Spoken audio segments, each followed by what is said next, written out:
Let's see. Okay. Looks like it is. So we'll give that a go. All right. So with that, I'm going to turn it over to Dr. McBride. Hello, everyone. I'm hoping I can share my screen. I'm going to give it a try here. My name is Bonnie McBride, and my co-presenter, Seth Kastner, unfortunately had a family emergency, so he was not able to join us. But I have another colleague of mine who is on with me, and she will be kind of monitoring the chat, and her name is Jeannie Buchanan. She's our family resource coordinator, so she handles a lot of, she also does we have a free screening clinic for autism if autism is suspected, so she can talk a little bit about that at the end. But let me just get my, whoops, slideshow going here. We can kind of, so as you can see, I have a fancy background. I'm proud of myself because I don't usually do fancy things, but I'm actually, this is my Learn the Signs Act Early Ambassador background, my official background. And so I am here today wearing one hat is I am the CDC's Learn the Signs Act Early Ambassador for Oklahoma. So I have been the ambassador for about 10 years now, so I know the materials and the program really well. I'm a huge fan, as you will see as we go through the talk today, about the materials, and I think they're really high quality, excellent materials.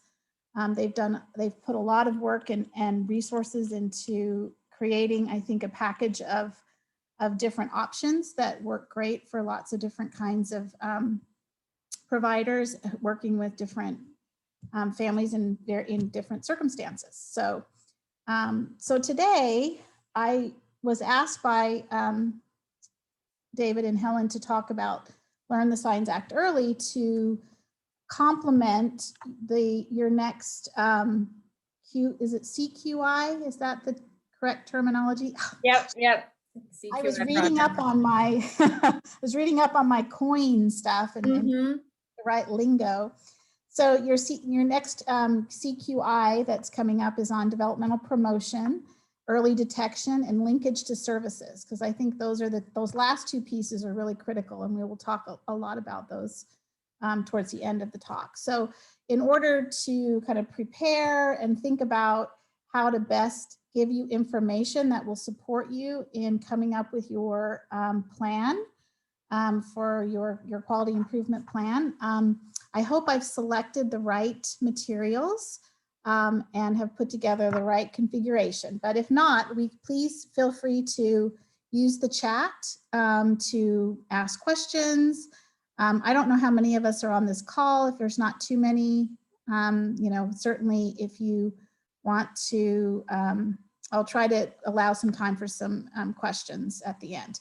But please feel free to put them in the chat. Jeannie's going to monitor the chat for us, and she'll let me know if we have a question that comes up that needs to be answered right away. All right, let's get so let's start with some of the things that I plan to cover that will help you prepare and thinking about how you support families right now. As I know, home visiting does a great job at supporting child development and supporting families in promoting their child's development. We have worked with home visiting, and in fact, I'm wondering if some of you may have already listened to some of our talks that we've done in the past on early signs of autism. We've done a couple talks for the health department for home visiting in particular on that topic. So if you're in the audience, you may have seen some of these materials, but we're going to go some of the Learn the Signs Act Early materials, but we're going to go into more depth in this talk. So we hope that, we really love working with home visiting professionals. We think it's a great It shares a lot of the values that we have in how in working with families whose children may be at risk or have a developmental delay. So we're really, we really enjoy doing these talks with all of you. So we hope, so my goal is that by the end is that you'll be able to kind of understand the importance of early detection for developmental delays, which I'm sure you already appreciate that, but also be able to think about how you might use developmental monitoring, which is what these materials are really targeted at, and versus screening, which I know you already are doing as part of your program. And then also understanding what tools are available through Learn the Signs, Act Early.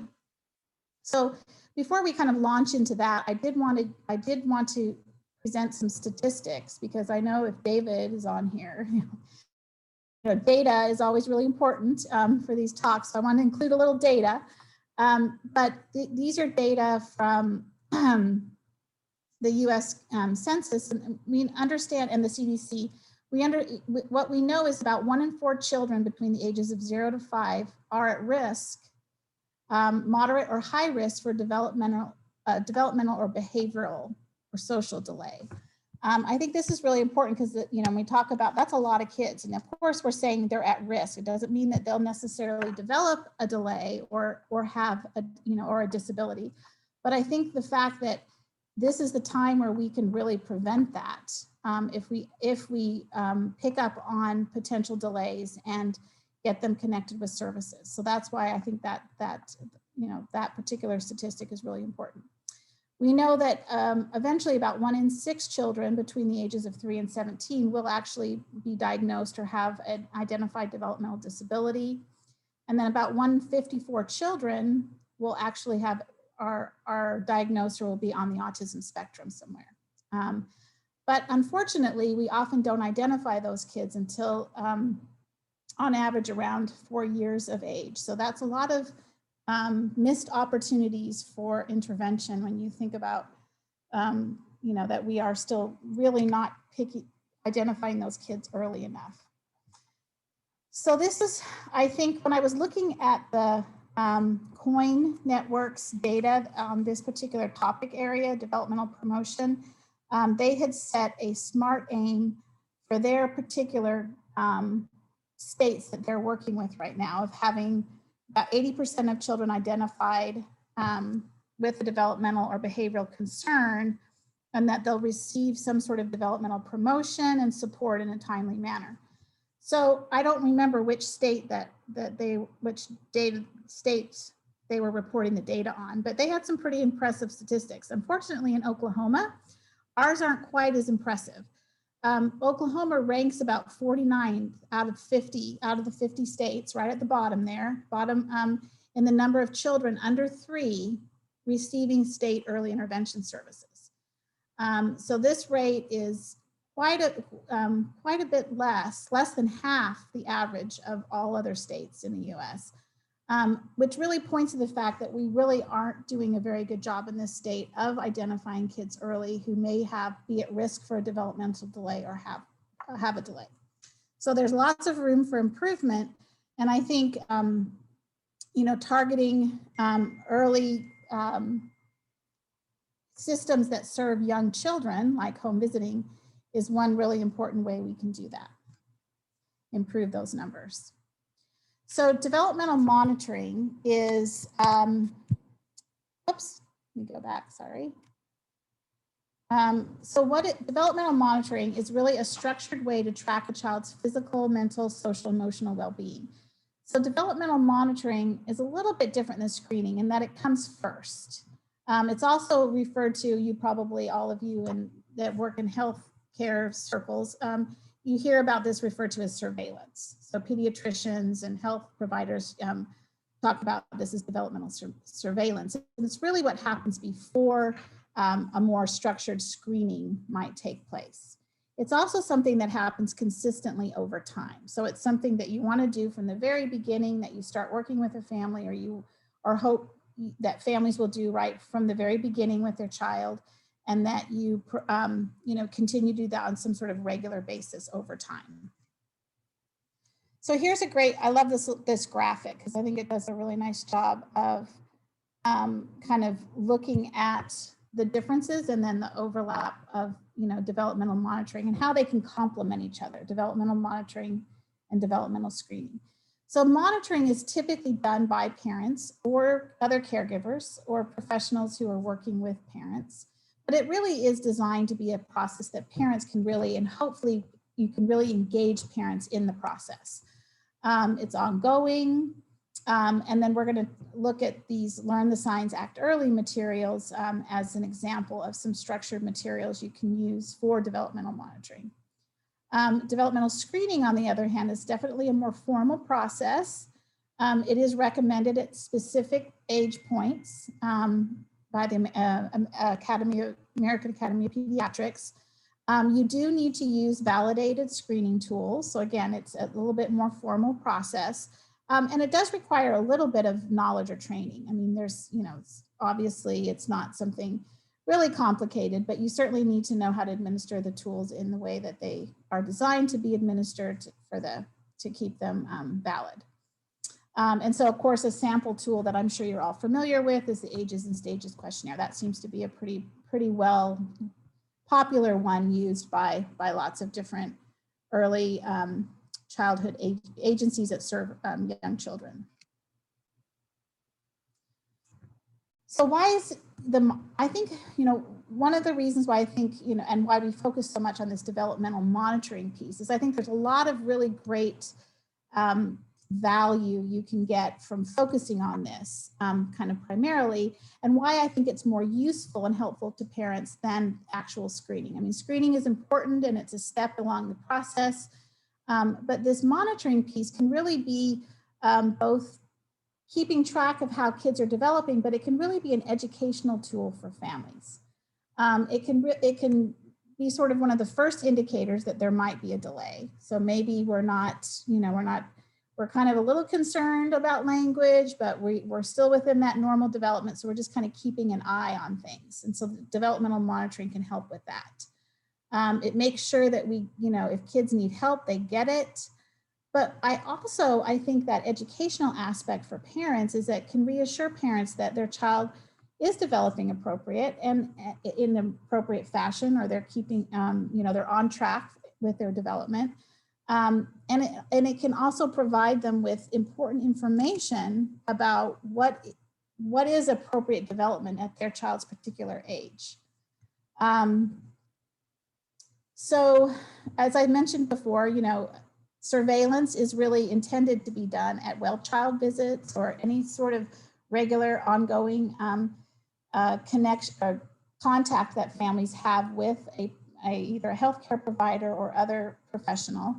And it also is really intended to be used by really anyone who has ongoing regular contact with children. So I think that's another real advantage to developmental monitoring.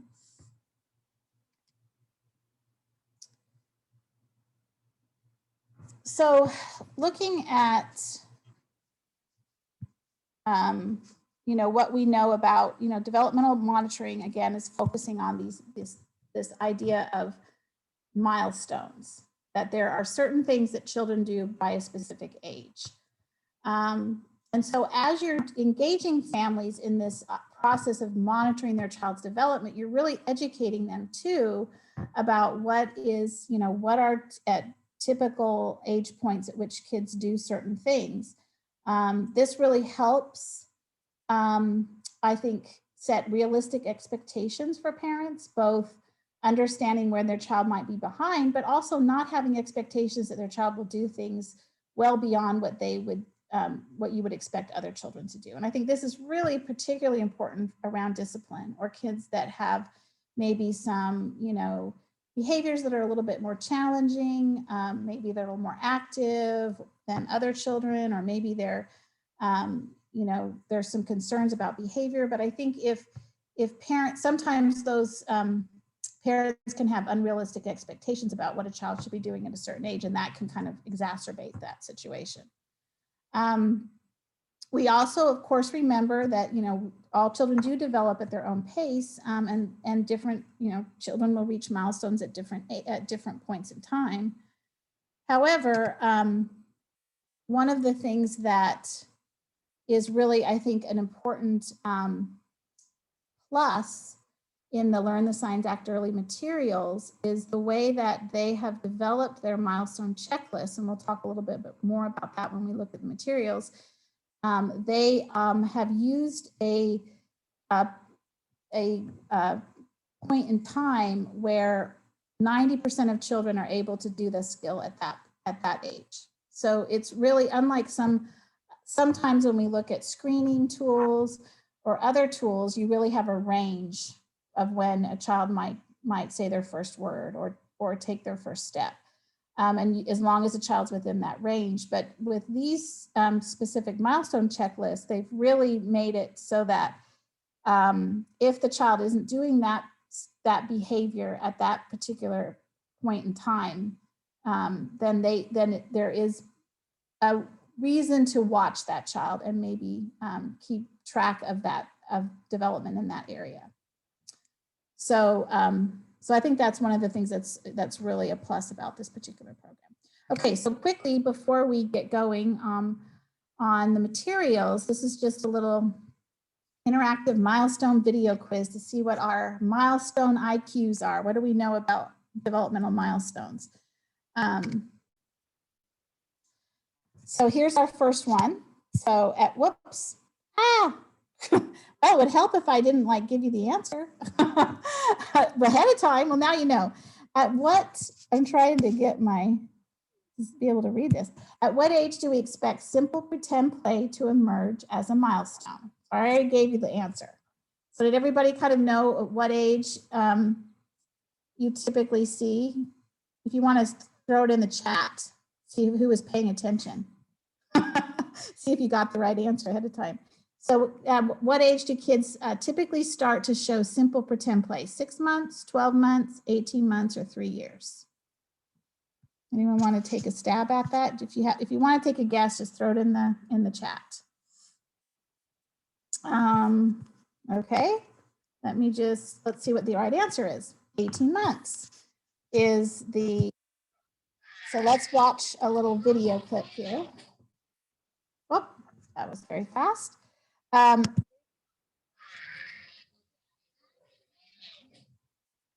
Okay, so you can see the kids are using little puppets. They're pretending to be lions or tigers, kind of showing some, pretending to be an animal. So that's about the age that you would expect to see that skill or behavior. Oops. Okay, let's see. All right, let's look at this. This is, what is this 2-year-old? What milestone is this 2-year-old demonstrating?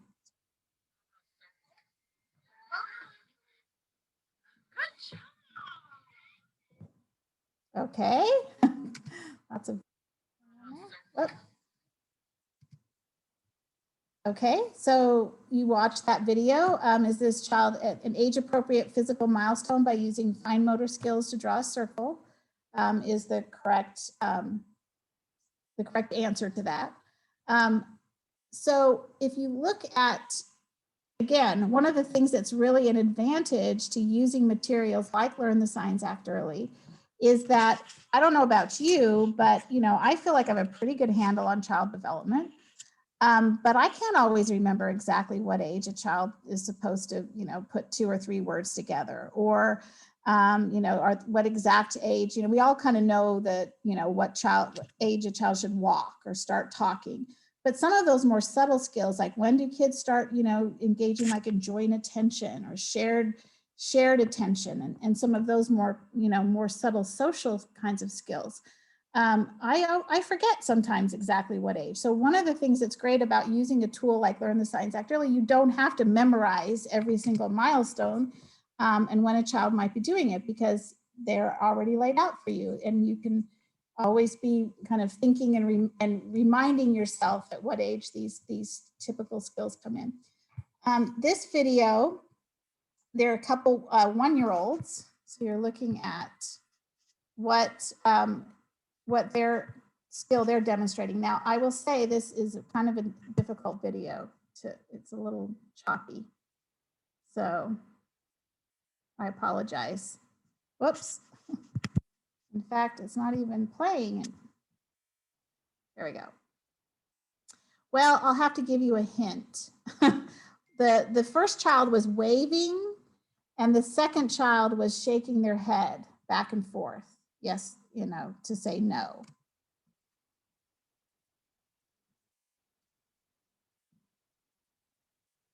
Hard to tell, sorry, my internet's not working really well. So both 1-year-olds in this video are demonstrating repetitive stereotype movements that might be indicative of autism. Use of simple gestures, a 1-year-old at a 1-year-old language communication milestone, or looking around the room to check out things nearby, which is a 6-month-old cognitive skill. So everybody, I'm sure you're all right on board with using simple gestures at 1 year old. And so that is a definite important milestone, certainly one that we look at for looking at whether a child might be at risk for autism, because children with autism often don't show that milestone at 1 year. So again, you can see like some of these really important milestones that can be indicators of a particular type of disability or a risk for a language or social delay, you know, can come in at ages where we might guess, you know, that the child would be older or younger. So really, these milestone checklists are really useful for us and for parents to not have to memorize when a child would be doing certain behaviors at certain times. Okay, so at what age would you expect a child to reach a milestone of understanding what 2 means? 18 months, 3 years, or 4 years? What do you all think? 2, 1, 4 years? Let's see. Okay. The answer is 3 years. So here's our little.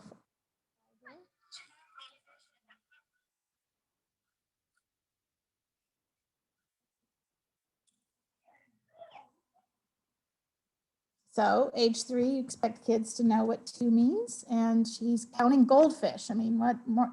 Nothing more important than that. I think videos that I was sharing with you are actually videos from the Learn the Signs Act Early video library.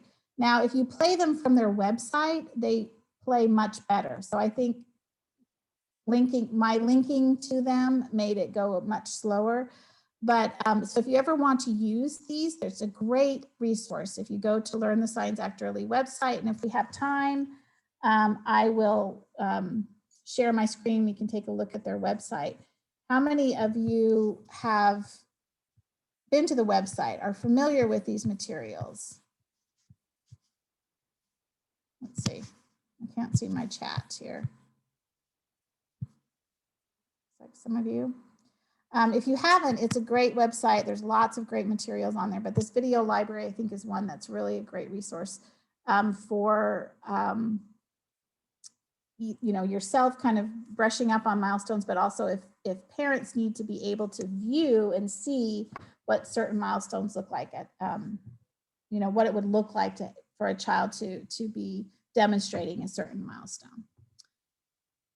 Okay, so now we're going to kind of shift a little bit and talk about, you know, the piece of this promotion program that I think is very strong, and that is this focus on family engagement and how important it is really for the well-being of children. It's critical that we have strong family engagement if we're going to help keep kids healthy and also, you know, make sure that we're keeping track of development and getting kids help when they need it.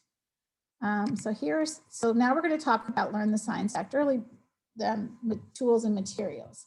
So kind of thinking about how you might use these in your home visiting practices, whatever, you know, training other staff.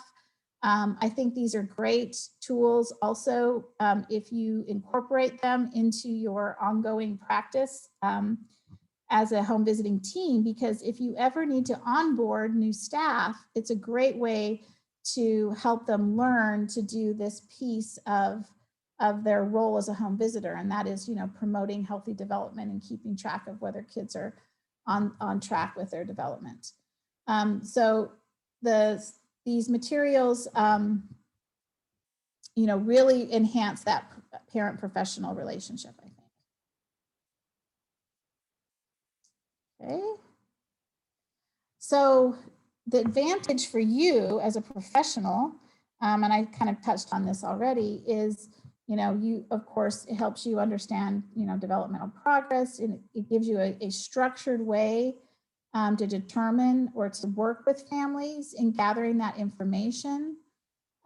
It's more objective, so it's not just, kind of observing the child and the parent together and then having to sort of bring it up to the parent if you're starting to have concerns, or if something is concerning to you that you've noticed with the child.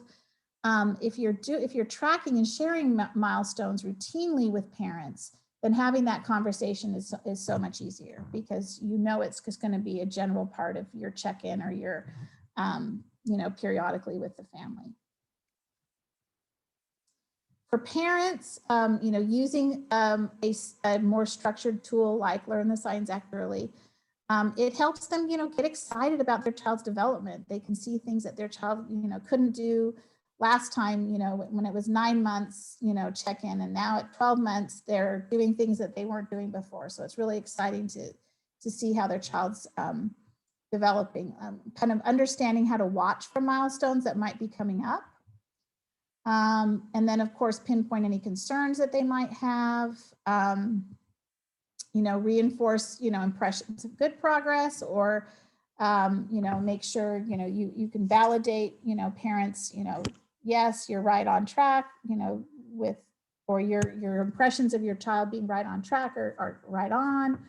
And then, of course, if they do have any concerns, it gives you a really nice way to talk about those concerns.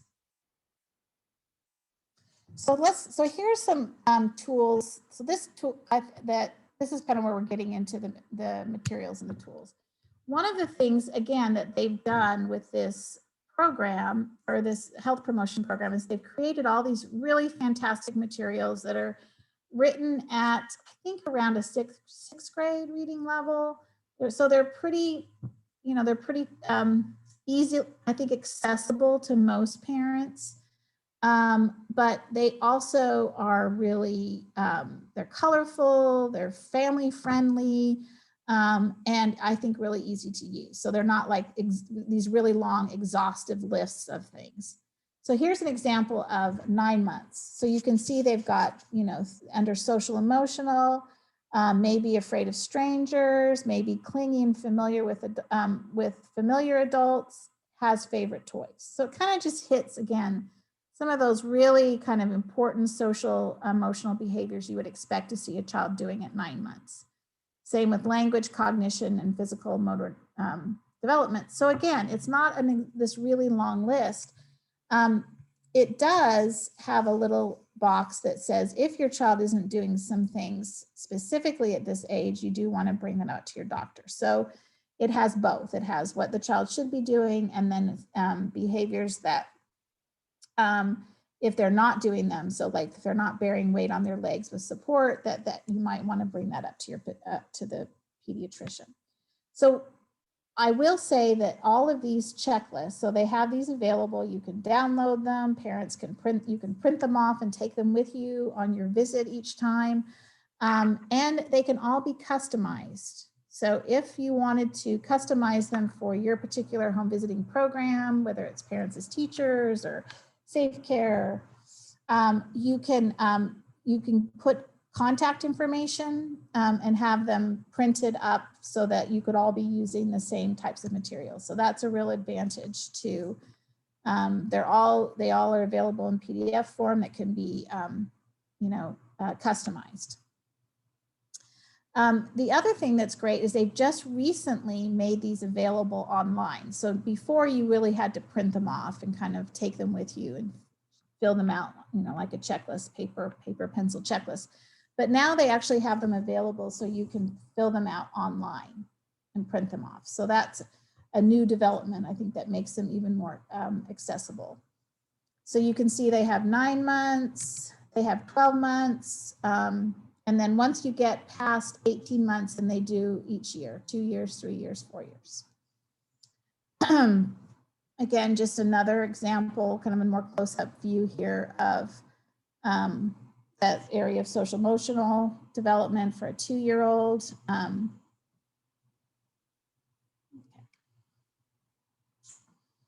So some other materials they have available are these milestone moments booklets, which are basically, they include all the checklists that are available on the website individually, but they're all in one book.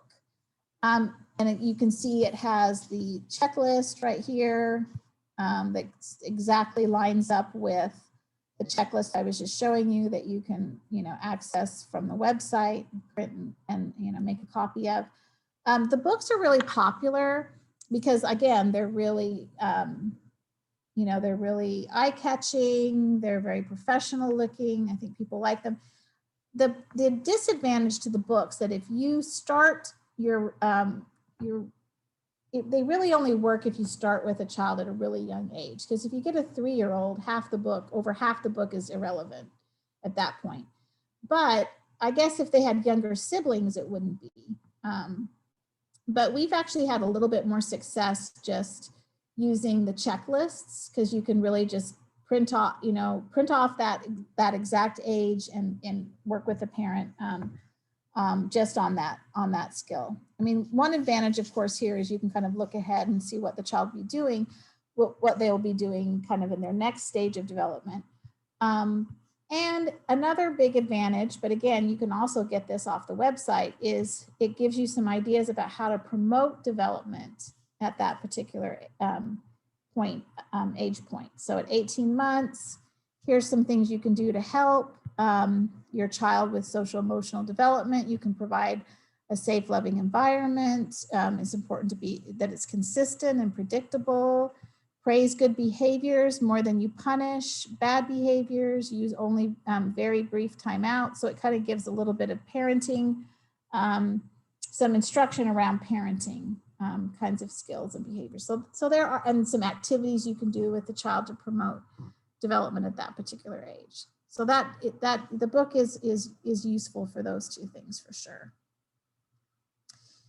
The book has worked really well for people that work like in the NICU with high-risk infants, because they can send the book home with the family when the child leaves. And then hopefully they hold on to it. Now, the reality is probably a lot of families, they lose track of it. It goes in the trash or in the recycle bin or whatever. We hope that doesn't happen. But so another really great tool that they have developed somewhat recently, the most recent book is their newest one. And of course, all the materials come in Spanish for sure, but they all come in other languages. So if you have families who speak, I think there's probably about, I want to say 16, 18 different languages that the materials, not all the materials come in that many languages, but the critical ones do, the checklists. So these books do come in English and Spanish, and there's their newest one is for 1-year-olds. I can't read Spanish. Anyone in our group who can read that? I don't have we currently don't have the English version of this book. We've just ordered a bunch. They also have one for 2-year-olds and one for 3-year-olds. And so these are books that you can give to the family, and what's great about these books is, you have to kind of move this little bar out of the way so you can see, is it as you're reading along, and this one happens to be Where is Bear? So where is Bear? He's in the tree. Ask Tiger. No, I will help find him. Great. Bird, I'll fly like you, says Tiger. And then you go down here and you see, here's a milestone moment. By age 2, most children copy others, especially adults and other children. And so it gives you the milestone that would be common for a child to be to be showing at age 2, and it's kind of built into the book. So that's kind of a neat feature of these stories. So as parents are reading along, they'll know what milestones to look for. You can also ask parents to order a parent kit. Now, this is not one that we've used a lot, or when I say we've used a lot, we work a lot with Head Start, early Head Start, some, child care programs to use these materials as part of their programs as well. Initially, we did, suggest that they have the families order them, but really what we've gone to more is just embedding them into, encouraging professionals that we're working with to just embed them into their practice with the family, their interactions, and on some sort of a regular ongoing basis. And that seems to be more successful. Lastly, they did, of course, they had to develop an app. I mean, you couldn't, who would you be if you didn't have an app?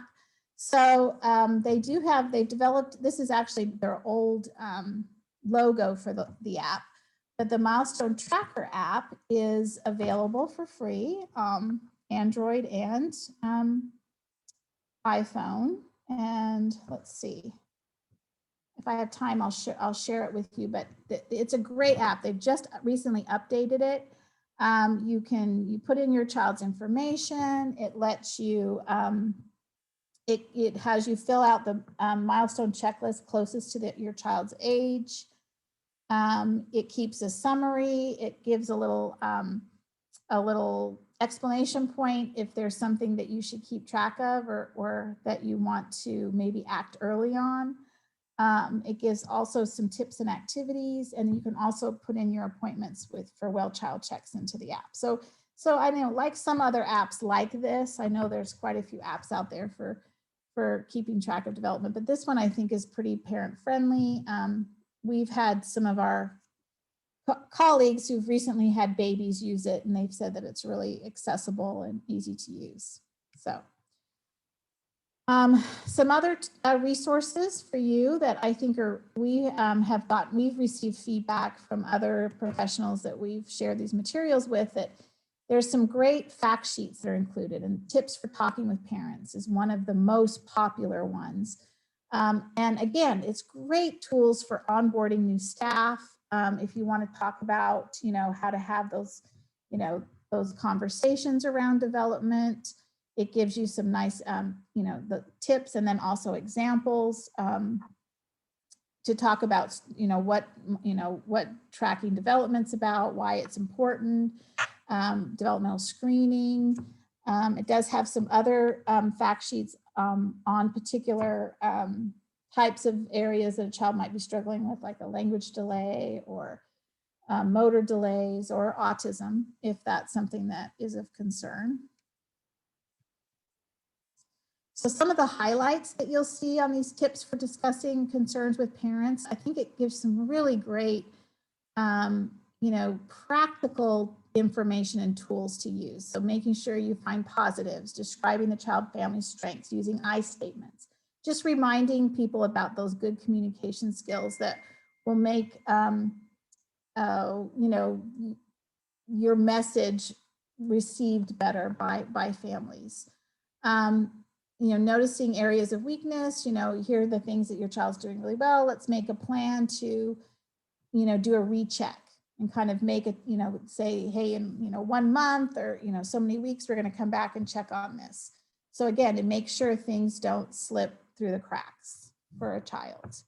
And then also kind of highlighting those developmental tips, things that they can do to promote development, kind of in the meantime, while you're kind of waiting before that next time checking period. Some strategies for having those difficult discussions, addressing concerns rather than using the word delay or disability, but just, here are some concerns I have, and I think just, selecting the right words and language can make a big difference for how receptive a parent is in hearing that message, and then, of course, acting on concerns, because that's really the important part. And then really, one of the things I think that, we hear a lot from families, we work with, very young children with autism or who are at risk for autism. They may not have a diagnosis yet, but they've screened at risk. But you hear this from parents time and time again, is that why didn't somebody say to me? Usually these kids have had multiple professionals that they've interacted with. Why didn't anyone ever say to me that they had a concern? And I think one of the things to keep in mind is if you don't say something, you're sort of signaling to the parent that all is well. So it's important to, have a way to have these important, sometimes difficult conversations.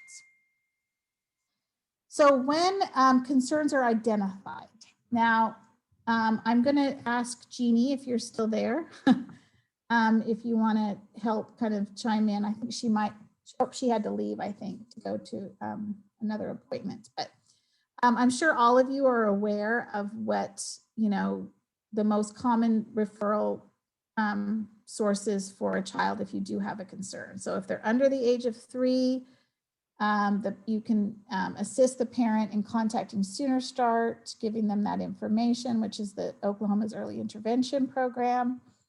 Now, for kids, and this might be true for, especially for the, for children that you're working with, there may be kids that don't quite qualify for Sooner Start, because I know that varies from county to county and how strict they are in terms of requirements for eligibility.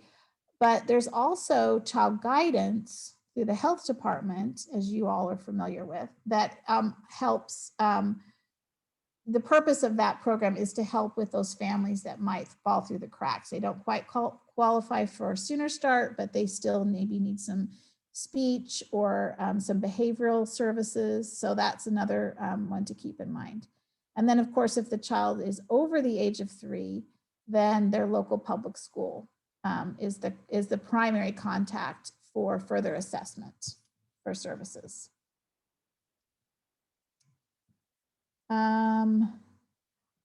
So some of the other things I wanted to just make you aware of is if there are concerns for a specific developmental disability or delay like autism, there are some resources for autism screening. There's child guidance does screening specifically for autism. And so we also have a program called Early Access that's through OU Health Science Center, Child Study Center. We're part of that organization. But you can, I can give you the contact information for that, but we also do free autism screenings. And then of course, if at that point they're still concerned, then referring them for a more thorough diagnostic evaluation. So lastly, I know I'm probably out of time here, aren't I, Helen? So I think I'm 5 minutes over. I just want to totally fine. Feel free to take as much time as you need. I think this okay. I just wanted to share one other resource that's actually specific to our project, which is Early Access, that we've developed. Our Early Access team has developed a play guide that goes kind of hand in hand with the Learn the Science Act Early Developmental Milestone checklists, but it provides examples of activities that parents can do with their child at home that kind of targets development at that particular age. So looking at, this is 48 to 60 months. And the other thing that we really worked hard at trying to do is find, just to use materials that would be common, that you would have at home. So you can see here, the teddy bear picnic, they've got their stuffed animals, their blanket, their pretend food, cognitive learning, the balance it out activity where you're just using paper cups and yarn and a hanger. So we really tried to give examples of things that parents could do to promote development at a certain point in time, and enhance, to really look at how they can interact with their child at that age. around these kind of developmental milestones. So these books will be available shortly. So if you're interested, we are certainly willing to share them with you and can make them available to you if you want to do that. If you want to make that part of your, in any way, part of your plan, your improvement plan or practice plan, I can't remember what they're called, then we certainly can help you get access to some of those and really any of the materials. So let me stop sharing my screen. Any questions? Let's see. Thank you so much, Bonnie. So I would love to open it up if people have questions, thoughts about the material that was just presented. Feel free to unmute yourself and Yes. have a discussion.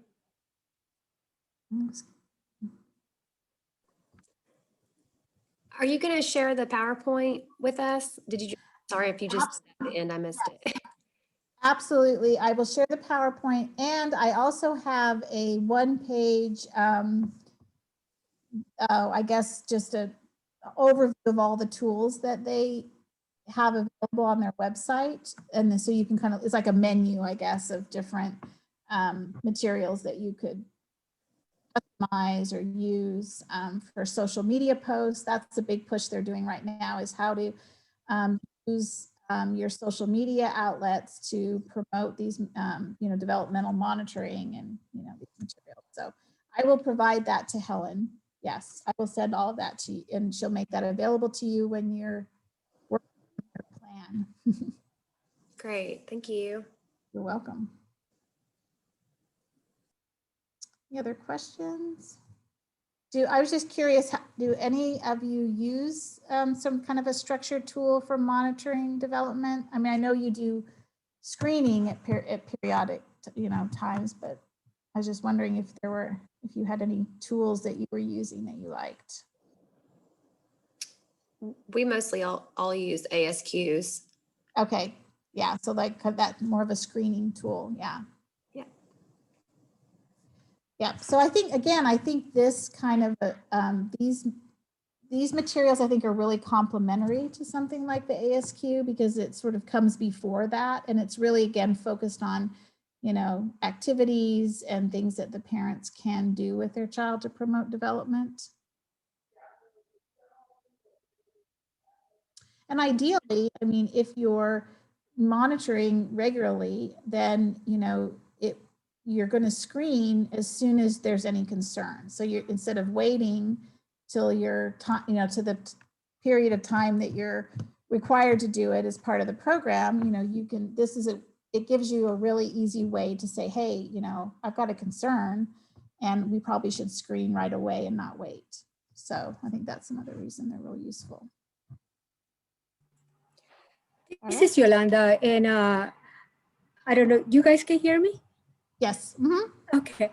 I think it has changed over the years, but and I am so glad that doctors now, most of them do developmental screenings, because in the past we have referred children and say, hey, we have a concern. And again, we don't diagnose, we use ASQs and the social emotional as well.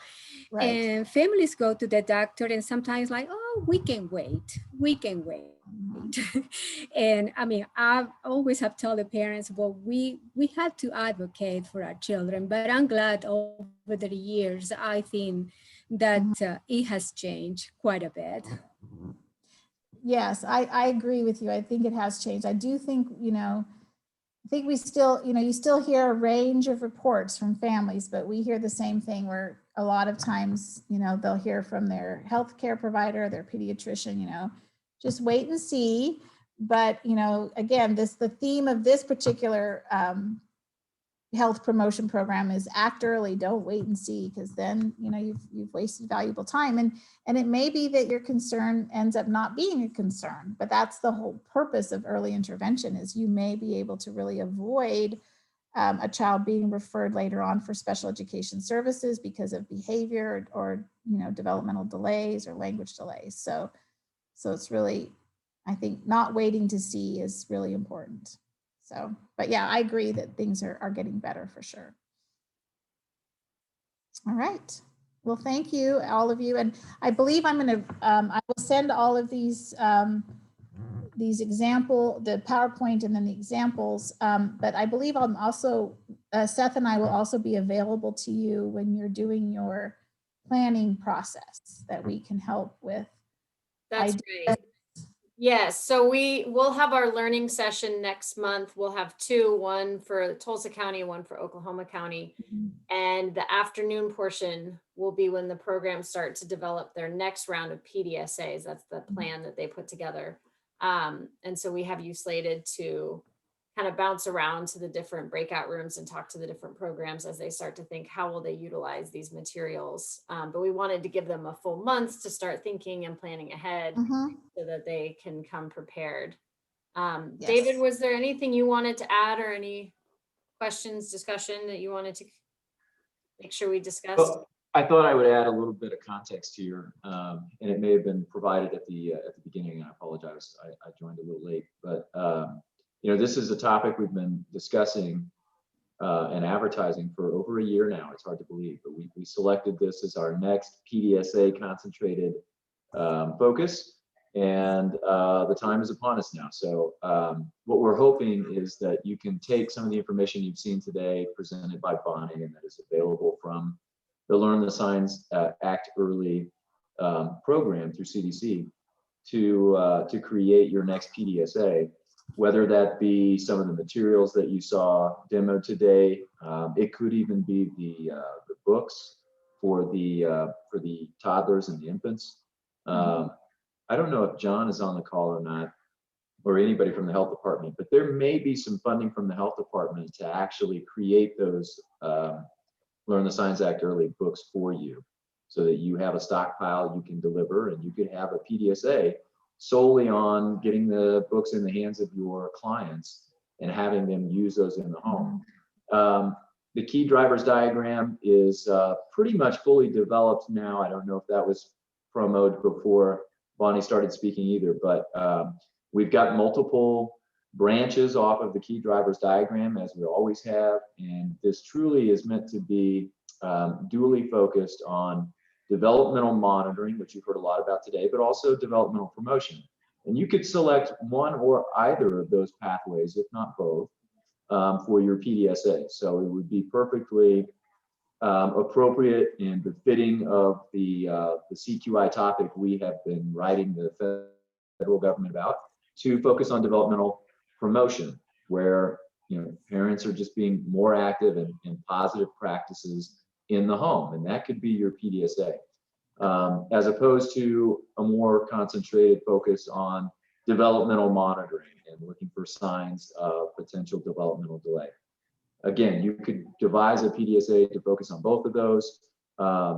As always, we will promote starting small and then building complexity as you go. So I think it would be wise to maybe choose one of those two pathways and focus on that for your individual PDSAs, and then maybe add a layer in the second phase of our PDSA for this round of CQI.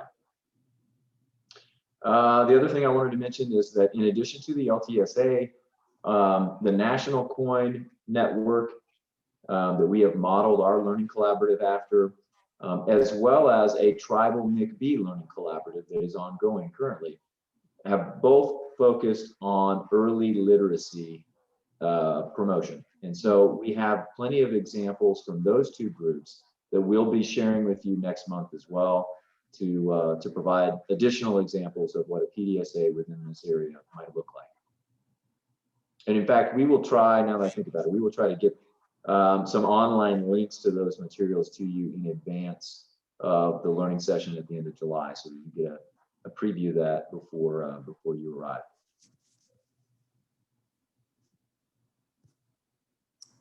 I'll also just put in one more little plug for Learn the Signs Act Early, but I think if you have time to go to their website, if you haven't done that, it's really, it's worth, they actually have a section just for home visitation. They have one for WIC providers. So they've really tried to kind of customize their message to the, your context. So, and how to use the tools in that way.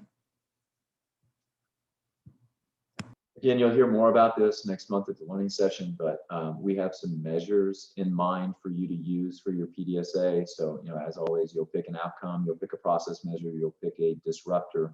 On the outcome side, we've already started using, our research team has already started using a homemade version of a questionnaire that comes directly from the LTSA PE guidance, Learn the Science Act early guidance. We've recently, in fact, as recent as within the last week, discovered another measure that I think will probably end up circulating, developed by a pediatrician and developmental psychologist out of New York University. It's called the STEM-Q. I was unfamiliar with it, but maybe some of you have heard of it before. But there's subscales from that measure that I think could also be used as an outcome as you monitor progress on your individual PDSAs.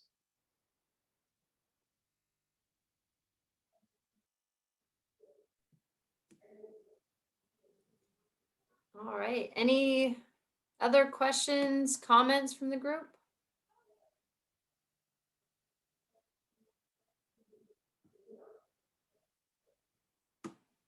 All right. Thank you so much, Bonnie, for this presentation. This was incredibly helpful, and definitely look forward to talking with you more next month as all the programs start to think through how they can utilize these materials and which ones they want to take advantage Okay. of. Sure, and I will send you that information. Should I send it to you or to Lisa? If you could send it to both of us, that'd be great. And then Okay. we can probably Okay. circulate. All right, you can pass it on to everyone. Okay, great. Well, thanks, everyone. Thank you so much. All right, and as we finish up today, we'll do a few progress reports from programs who are slated to present. So the first one that we'll shift to is Patty. Patty, are you able to present a little bit how things are going? How your program? I'm not in my computer. I have trouble getting in, and that's why I was a few minutes late. So, so I don't have I'm in a Boro computer, so I don't have my things to share. But everything is going well. We are extending the same CQI that we have, but it went to all the families participating. They had at that present. So it's a welcoming letter with the materials of the importance of a father and how, the influence the child, the life of a child. And then we had a questionnaire that was at the beginning, at the middle, and just right now we're doing the third questionnaire. Some of them might just have two, just because maybe they started later on. And maybe that was a question I have. We are enrolling some new families now. They were asking, do we do those? I didn't think, because we're just going to enroll a few even next week. So I was not going to do the questionnaire because I don't think it makes sense just to do at the beginning and at the end. We're going to keep the welcoming letters and the information, but I don't think that we need to do those questionnaires. I'm guessing that we don't have to, right? I mean, because that was just at the beginning and the middle, at the end of this project. Yeah, that makes sense. I think. Okay. I mean, the Learn Collaborative, I guess it will continue. So we'll be doing that. And I have run the report in my computer, but I don't have it here, but we have like 153 families maybe participating, and PAT, and I don't know if it's maybe 24 or 26 and Safe Care. So everything is going well, except the questionnaire, because it's going to be completed this month. So there's still this week and next week. So when I run it, there were still, I think I just saw 68 questionnaires of the 150 something. So maybe halfway less than that. So we just send them a reminder of that questionnaire.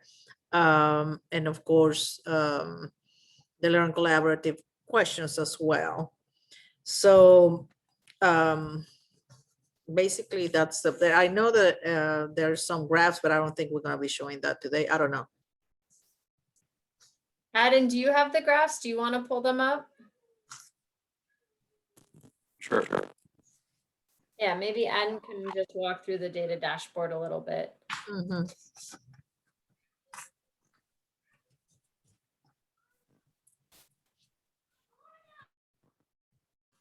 And Patty, your program, if I remember correctly, is focused, is that reading specifically that you're working? No, it's not really, it's just spending, doing, it could be reading, they could be spending time with the children, playing with the child. So it's just, just being involved with the child. It didn't matter if it was playing, eating as a family, or reading.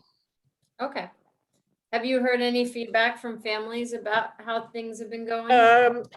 I think what I heard the most was when we distributed the books. There was about my dad, and there were a couple of things. That's when the mother got really excited. They were sending pictures to the workers saying, "Oh my God, look, he's reading the book," and they really enjoy that. And I think I heard more of that when we distributed those books, that they were really more, they really loved the book. Well, actually, one of the girls said, "This is my favorite book. Let me just can we read this one? It's my favorite book." And that's the book about what, I love my dad, why I love my dad. So the materials too, I think one thing just that I heard, that people were not saying much, but one of them said it was a lot, because in the welcoming letter, we have 2 more fact sheets that we give them. In the past, we were distributed, one, and then in 2-3 weeks, another one. So one mom said like, "Oh, that was a lot to read." When he opened it, it was like 3 things in the letter. And I said, "Well, just, he can read one this week, and then he can read the next week." So that was the only comment of, the materials all together, but the rest, they didn't have a problem with that. Mhm. But here, I think Autumn, it's just showing either the letter and the 2 handouts that we have distributed, the books, and the other one is just additional handouts. So that's if they're sharing a video, and that's a little bit less of that, as you can see, but some of them are sharing that. Is this for PAP, Adam? Yes. Okay. So This is the father engagement from those questionnaires you briefly mentioned. mhm. So even the book at the end, it was distributed more in May, so you can see a little bit higher there, but then goes down, I don't know. Yeah, and it looks like a high ratio of families participating with eating and playing in Yeah. particular. Yeah, the other one, I mean, it's just really, it's getting the book in the hand and really pushing that, but the other one, it seems like they're doing a little more of that.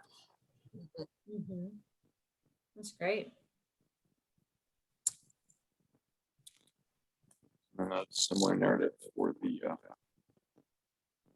Mhm. For safe. for safe character. Yeah.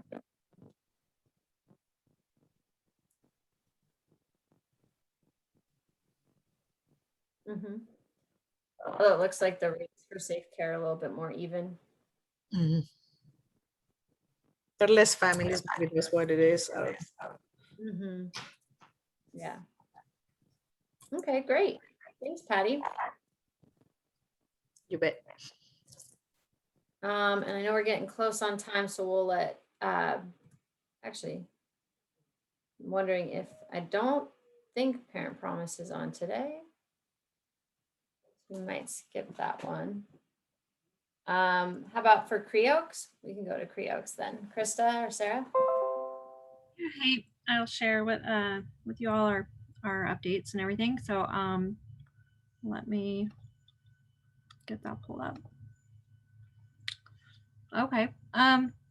So here's our PDSA. Do you want me to just read through it like I have, or do you want to share you want me to share the updates? Go straight to I that. think it's fine to just kind of share the updates and talk through. Yeah. Because we are nearing the end of our cycle here, and so I'm sure you're all pretty familiar with what we're doing with providing books to families, and we've dispersed the fact sheet as well, and other materials, and the goal is to increase the number of fathers reading frequency by 10% by June 30th. And so our main updates are that we've had some staffing changes, and so we've got 3 new PEs right here. And then we're also hiring one right now for Muskogee. So, and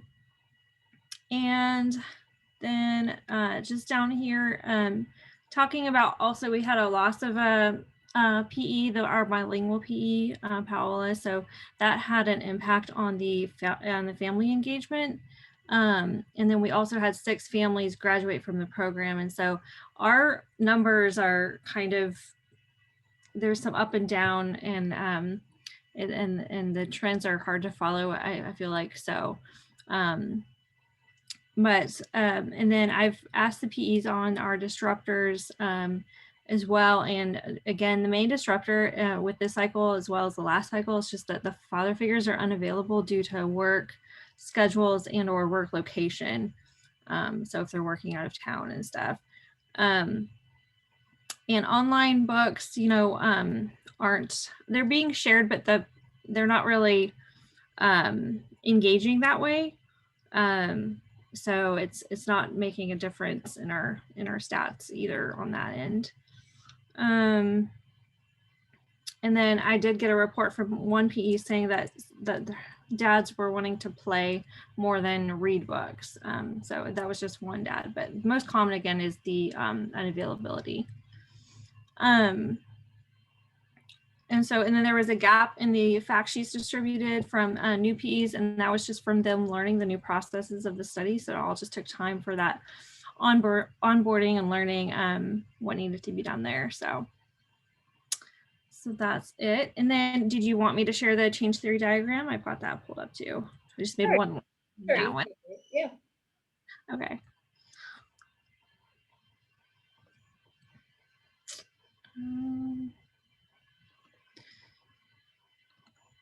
Okay. So the only main change I made on this was on the middle disruptor at the top where it says staff turnover or leave and families transferred. Again, I did have COVID there before, but that's not really a disruptor for us right now because we have moved from like, you know, all virtual to hybrid. And so we are seeing our families more face-to-face. So I took COVID out of there and replaced it with the staff turnover or leave because we did have one PE on maternity leave, and we were short a PE since April 30th. So so that was a factor, I believe. And then the fact that families had to be transferred, that is always a disruptor with staying engaged and having that rapport build. So that's it. I can go through each one if you want on the change theory diagram, but No, but maybe, I don't know if you have or Yachi has the data dashboard to see how that's looking. I have it. I can share it. I'm not super confident in describing those numbers. And so if Yashi is on and she can, that would be wonderful. I will share that. Okay. Yachi. Okay, here is a dashboard for the last dashboard for this program. And until now, there are 250 families complete the record in this program. And about 75% father figures read to their child. And the average reading time of each father figure per week is 4.4 times per week. And there are about 80 families were provided a book to read. And through distributing the materials and the books, the number of father reading frequency changed from the 2.3 to 5 per week, which is increasing 117%. And the proportion of the father figure read to their children before distribute the book, and after that is from 62 to 82, which increased about 80%, 20%. And here, this figure is a smart aim. The showed is the average time of each father figure read to their children per week, and we can see the trend is is an increase, but for we have some fluctuation, and this is a weekly outcome. This showed is a proportion of the father figure rate to their children, and it's also showed an increase, but for this week, I think probably is because this week we have a lot of the new father figures, because they distribute a lot of the welcome package for this week. So this means we will have new father figures. So that's why this proportion is low.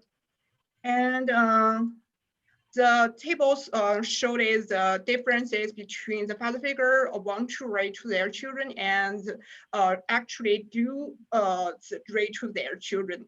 We see that the differences increase. And this figure is proposed.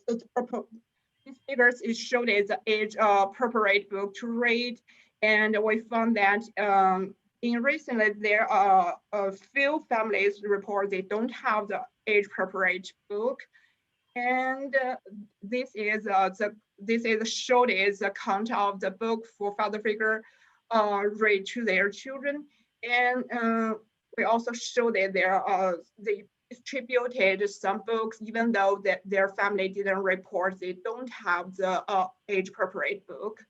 And those books, most of those books are from the donated book, and some of them are from the online book. And this is another material they distributed. And the end is a disruptor. And we found that both for the father don't want to choose their children or father want to read to their children, the main reason is the father is not available. That's it. Fantastic. Thank you, Yachi. That looks great. I mean, that's really fantastic to see, Krista and Sarah, the increase in fathers reading over time. I mean, that's a pretty stark contrast from the beginning. Yes, definitely. It's good to see.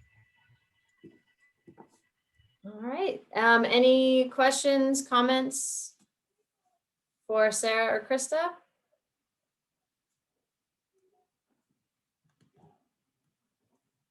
All right. And we also had North Care slated to present, but they, Dwan had to cancel for today. She is, they've been having connectivity issues and they just got back online. So she is dealing with a lot of fallout from that. Before, was there something in the chat? Oh, from Yolanda. Yes, Yolanda's asking about the key drivers diagram before the learning collaborative session. Absolutely.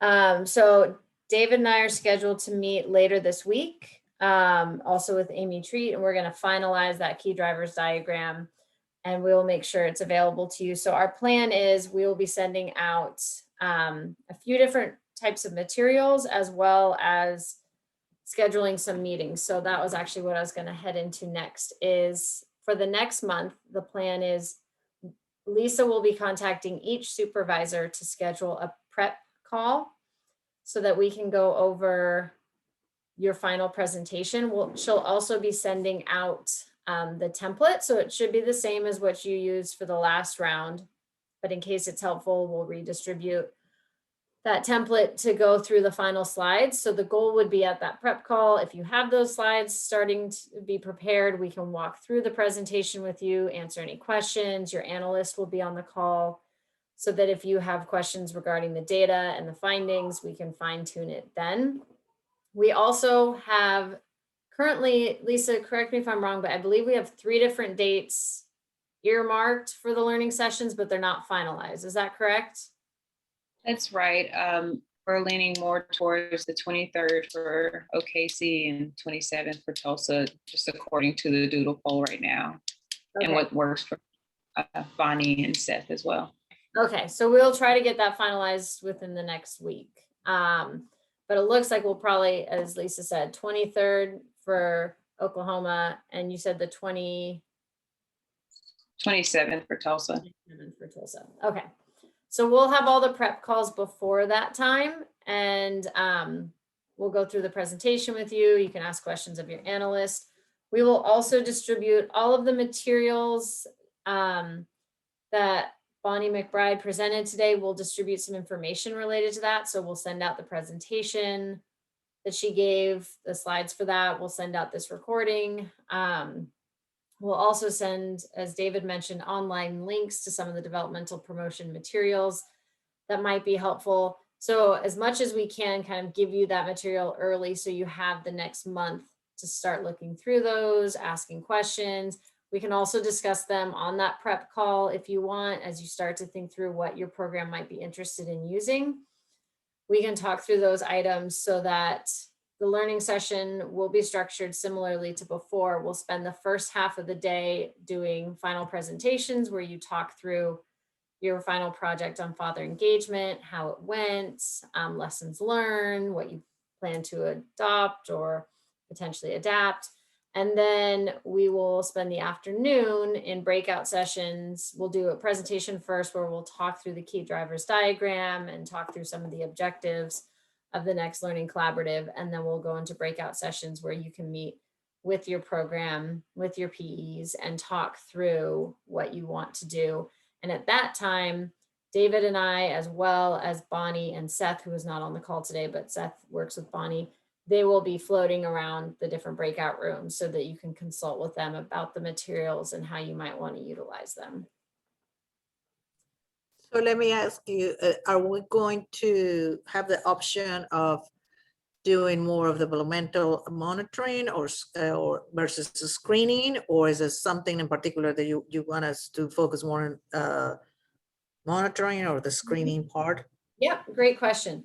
So in the key drivers diagram, which we'll be distributing, there are several different areas that you could focus on. You could focus on developmental monitoring, like Bonnie presented a lot today, and you could focus, the way the key drivers diagram is written right now is that you could focus really on monitoring from a provider's level or from a parent level. So educating parents, potentially using some of those materials around how they can monitor their child's own development, as well as thinking about ways to help providers monitor the child's development during visits. So there are different ways that you could potentially approach that.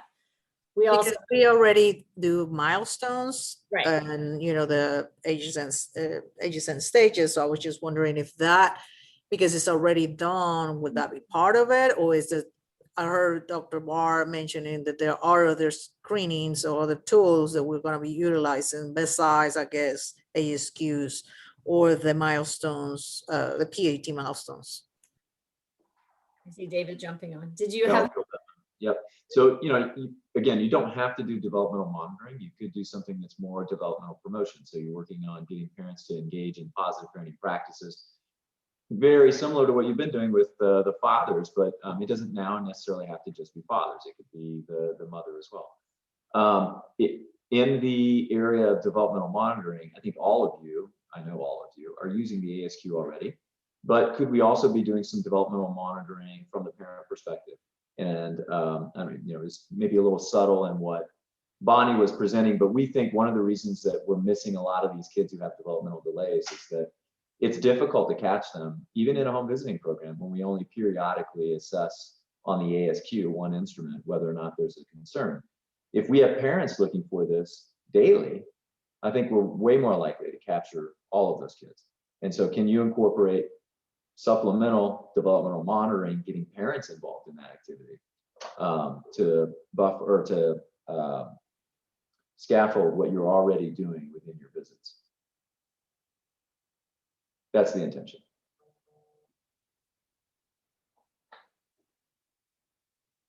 There are other questions?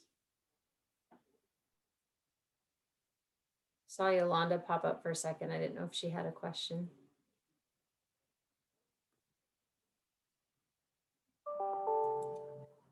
Oh, no, I'm good. All right. Well, then what we'll do is we'll distribute all the materials that we mentioned, and we'll have Lisa start scheduling right away, since there will be so many calls to schedule for this upcoming month. And as soon as we can get those learning session dates, we'll send those out. They will be virtual. for this learning session. We'll keep it virtual for this round. Our goal is for the next round in the winter that we would resume an in-person learning session, provided everything still looks good. But for this round, given everyone's summer schedules, we thought it might be easier to continue this one virtually. Hey, one final thought, Helen, sorry, before we disconnect. Yeah. I also want to just plant a seed that it would be perfectly appropriate to also concentrate on getting parents connected with services. I know that's always been tricky for us, that we may actually find a concern on the ASQ, we make a referral. Can we improve the number of families who actually connect to that referral? So that would also fit into this area that we're hoping to improve on. Absolutely. All right. Well, thank you all for joining us, and we look forward to the learning sessions next month. If you need anything in the meantime, feel free to reach out to me or David, Lisa, or your analyst. All right. Thanks. Have a great rest of your day. Bye. Thanks, guys.